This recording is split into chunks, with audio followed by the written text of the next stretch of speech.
ሰላም ክቡራት ተኸታተልቲ እንኳን ኣብ ቻነልና ብድሓን መጻእኹም ኣብዚ ቻነል እዚ ንዋሕቲ ዝኾኑ ፊልምታት እናሕፀርና ብትግርኛ ብዝርድኦኩም መንገዲ እናተርጎምና ነቕርበሉ ቻነልና እዩ።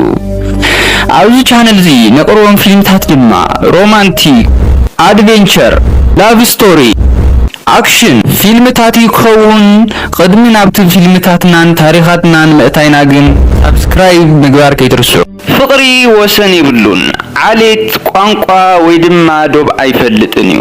መብዛሕትና ፍቅሪ ኣብ ጥቃና ካብ ዘለው ሰባት ጥራይ ዝመጽእ ይመስለና።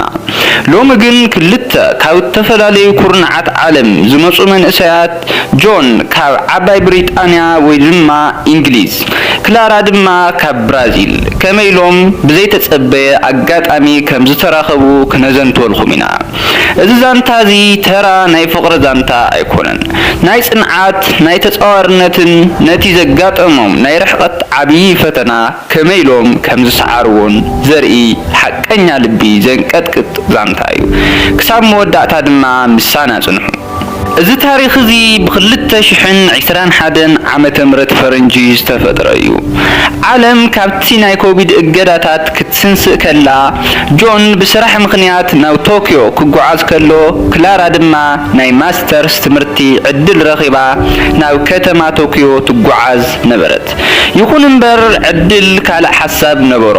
ብሰንኪ ብርቱዕ ናይ ኣየር ኩነታት ክልቲኦም ኣብ ናይ ዱባይ መዕርፎ ነፈርቲ ን10 ሰዓታት ክጽበዩ ተገደዱ። ክላራ ኣብ ሓደ ኩርናዕ ኮፍ ኢላ ቡና ሰተይት መጽሓፍ ተንብብ ነበረት። ደኺማን ተጨኒቃን ነበረት። ጆን ድማ ሞባይሉ ቻርጅ እትገብረሉ ቦታ ክደሊ ከሎ ኣብ ጥቃ ክላራ ዝነበረ ቦታ ረአየ። ጆን ድማ ይቕሬታ ኣብዚ መሳኺ ቻርጀር ክጥቀም ይኽእል ድየ ኩሉ ቦታ መሊኡሎ ኢሉ ይሓታ። ክላራ ድማ እወ ጸገም የብሉን ንዓይ እውን እቲ ምጽባይ ክስልችወኒ ጀሚሩ ነይሩ ኢላ ትምልሰሉ። እዚ ሓፂር ዝርርብ እዚ መእተዊ ናይቲ ዘለዓለማዊ ዕላላቶም ነበረ። ን10 ሰዓታት ብዛዕባ ህይወቶም፣ ባህሎም፣ ሕልምታቶምን ተስፋታቶምን ኣዕለሉ። ጆን በቲ ናይ ክላራ ተፈጥራዊ ጽባቐ ክማረኽ ከሎ ክላራ ድማ በቲ ናይ ጆን ምቁር እንግሊዝኛን ትሕትናን ተሰሓበት። ነፋሪቶም ክትበጽሕ ከላ ክልቲኦም ስልኮም ተለዋወጡ።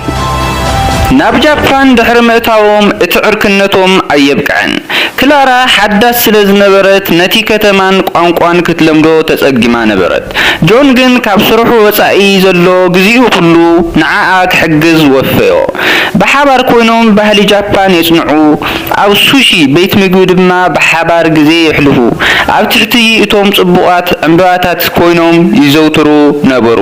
ሓደ ምሸት ኣብ ጥቃ ሓደ ባህላዊ ቤት መስተ ወይ ድማ ኢዛካያ ኮፍ ኢሎም ከለው ጆን ንኢዳ ሒዙ ናብ ዓይና እናጠመተ ክላራ ካብታ ኣብ ዱባይ ዝረኣኹኺ መዕርፎ ነፈርቲ ጀሚረ ህይወተይ ተቐይራ እያ።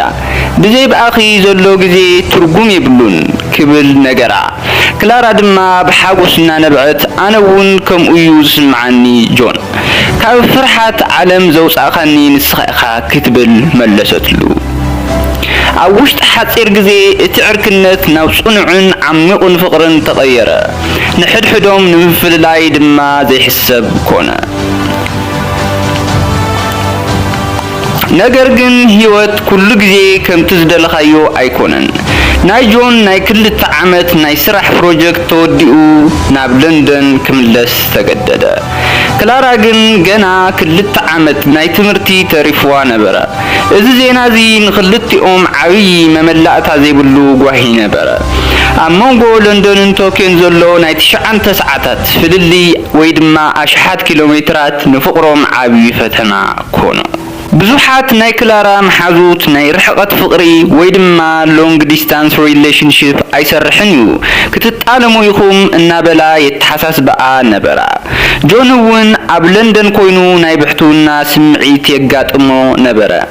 ኣብዚ ማእኸል ግን ኩሉ ግዜ ብስልኪ ወይ ድማ ብቴሌፎን የዕልሉን፣ እርስ በርሶም ይጽናዕኑን ይተሓላለዩን ፍቅሮም ይገላለጹን ነበሩ። ሓደ መዓልቲ ድማ ጆን ሎሚ ኣዝየ ተዳኺመለኹ ናፍቆትኺ ክጻወር ኣይከኣልኩን ይብላ። ክላራ ድማ ኣነ እውን በብሰከንድ ይሓስበካ ኣለኹ እዚ ግዜ እዚ ክንሓልፎ ኢና ክንዕወት ኢና ተተጻዊርና ኢላ መለሰትሉ ቀሊል ኣይነበረን ክላራ ክትድቅስ ከላ ጆን በህልማ ይምጽእ ነበረ ይኹን እምበር እቲ ናይ ልቢ ምእማንን ተኣማንነትን ካብ ትርሕቀት ንላዕሊ ሓያል ስለ ዝነበረ ንክልተ ዓመት ሙሉእ ጸንዑ ድሕሪ ክልተ ናይ ስቃይን ናይ ናፍቆትን ዓመታት ድማ ናይ ክላራ ምረቃ በጽሐ ክላራ ስድራ ቤታ ካብ ብራዚል ክመጹ ስለ ዘይከኣሉ ብውልቃኣ ጓሂ ስምዓ ነበረ ኣብቲ ናይ ምረቃ ስነ ስርዓት እናተኻየደ ከሎ ስማ ተጸውዑ ወረቀት ምስክራ ተቀበለት ብድሕሪኣ ግን ሓደ ዘይተጸበየቶ ነገር ተፈጥረ ሓደ ፍሉይ ናይ ማይክሮፎን ድምጺ ካብ ድሕሪኣ ጸውዓ ጆን ድማ ነበረ ካብ ሎንደን ብምስጥር ተጓዒዙ መጽኡ ክላራ ድማ ኣፋሒዛ እናነበዐት እናጎየት ከይዳ ሓቆፈቶ ጆን ድማ ኣብ ቅድሚ ኩሉ ሰብ ተንበርኺኹ ክላራ ነዚ ርሕቀት እዚ ስዒርናዮ ኢና ሕጂ ግርም ንዘለኣለም ብሓባር ክንነብር ፍቃደኛ ዲኺ ንዓይ ክትምርዓውኒ ዶ ትደሊ ኢሉ ፕሮፖዝ ይገብራ ክላራ ድማ ብደስታ እናነበዐት እወ ሚልዮን ግዜ እወ ኢላ መለሰትሉ እቲ ንዓመታት ትዕግስቲ ገይሮም ዝተጸበይዎ ፍቅሮም ድማ ፍረ ኣፍረየ ሕጂ ጆንን ክላራን ብሓባር ናብ ለንደን ተመሊሶም ሓድሽ ህይወት ሓድሽ ጽቡቕ ዝኾነ ስድራ ቤት መስሪቶም ብሓባር ይነብሩ ኣለዉ እዚ ዛንታ እዚ ዘርእየና ነገር እንተሃለወ ሓቀኛ ፍቅሪ ርሕቀት ቋንቋ ወይ ድማ ባህሊ ከም ዘይዓግቶ እዩ ቀንዲ ዘድሊ ነገር ድማ እምነትን ጽንዓትን ጥራዩ ንስኻትኩም ኸ ብዛዕባ ናይ ርሕቀት ፍቅሪ ወይ ድማ ሎንግ ዲስታንስ ሪሌሽንሺፕ እንታይ ትሓስቡ ኣብ ህይወትኩም ተመክሮ ኣለኩም ዶ ክዕወት ይኽእል ድዩ ኣብ ኮመንት ሓሳብኩም ጽሓፉለይ ነዚ ቪድዮ እዚ እንተፈቲኹሞ ላይክ ሼር ከምኡውን ሰብስክራይብ ምግባር ኣይትረስዑ ኣብ ዝቕጽል ቪድዮ ብኻልእ መሳጥ ዛንታ ክሳብ ንራኸብ ሰላም ኩኑ